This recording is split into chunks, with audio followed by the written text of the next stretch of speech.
হে কৃষ্ণ করুণা সিন্ধু দীনবন্ধু জগৎপথে গোপেশ গোপিকা কান্ত রাধাকান্ত নমস্তুতে। তপ্ত কাঞ্চন গৌরাঙ্গী রাধে বৃন্দাবনেশ্বরী বিষবনসুতে দেবী প্রণমামি হরিপ্রিয়। ওং অখণ্ডমণ্ডলাকারং ব্যাপ্তং যেন চরাচরম তৎপদং দশিতং যেন তস্मै শ্রী গুরুবে নমঃ। হরে কৃষ্ণ। আচ্ছা, আমি আজ প্রথম আসলাম। গোস্বামী সম্বন্ধে আমি অনেক কিছু শুনেছি, কিন্তু কোনোদিন আসা হয়নি। আজকে আসার সৌভাগ্য হলো। তবে আপনার মুখ থেকে আমি গোস্বামী সম্বন্ধে কিছু শুনতে চাচ্ছি আর কি। হরে কৃষ্ণ।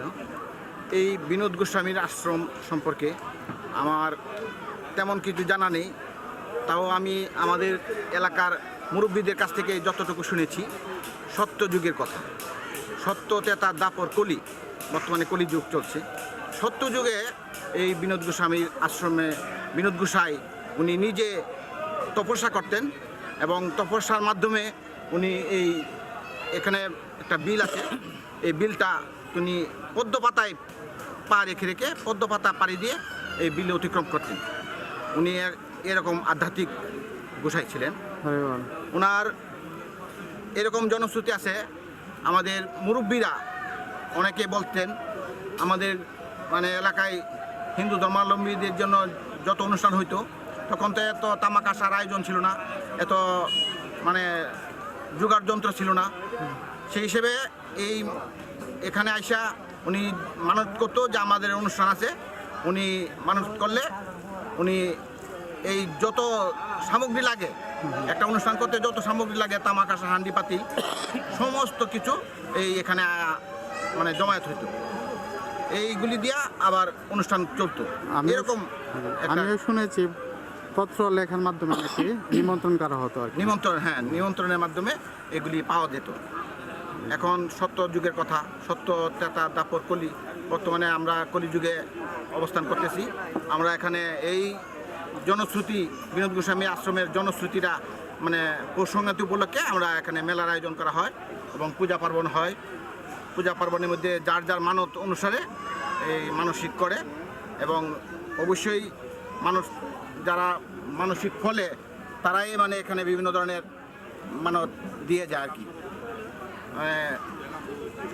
অনেকে প্রসাদ দেয়, আবার কেউ আসে মানে জীবনের উপরে যখন রিস্ক আসে তখন এরকম মানুষ করে যে আমার ছেলেটা যদি বেঁচে থাকে তাহলে আমি একটা খাসি দিব, আমি একটা দিব, কবুতর দিব, এরকম মানসিক করে, এবং স্বর্ণের জিনিসও দেয় অনেকে।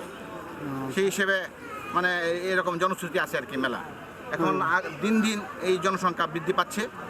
এই হিন্দু ধর্ম বর্ণ নির্বিশেষে, জাতি ধর্ম নির্বিশেষে সবাই আসে, যে মানত করে মানত পূর্ণ হয়, এই মানে উদ্দেশ্যে সবাই এখানে মানত করে। এরকম মেলা জাঁকজমকপূর্ণভাবে পালন হচ্ছে। এই পৌষ সংক্রান্তি উপলক্ষে এখন মেলা এত জমজমাট হয়, মানে প্রসাদ বিতরণ হয়, খিচুড়ি প্রসাদ বিতরণ হয়, সারাদিন প্রসাদ বিতরণ হবে।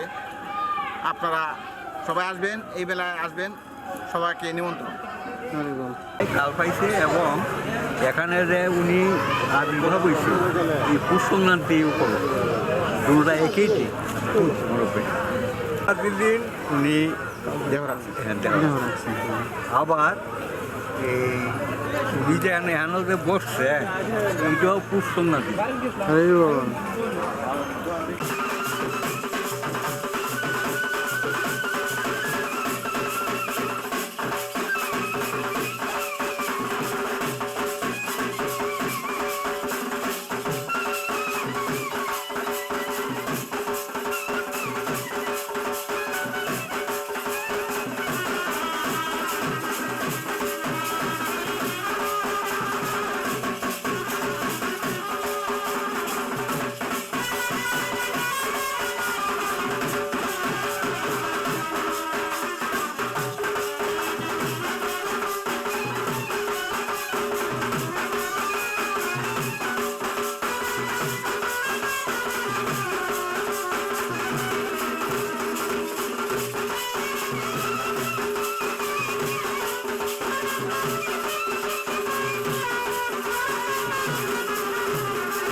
আমাদের দাসপাড়া মাছিমপুর দাসপাড়া গ্রামে এখানে একটা 24 প্রহরব্যাপী উৎসব আয়োজন করা হয়েছে পৌষ সংক্রান্তির উপলক্ষে।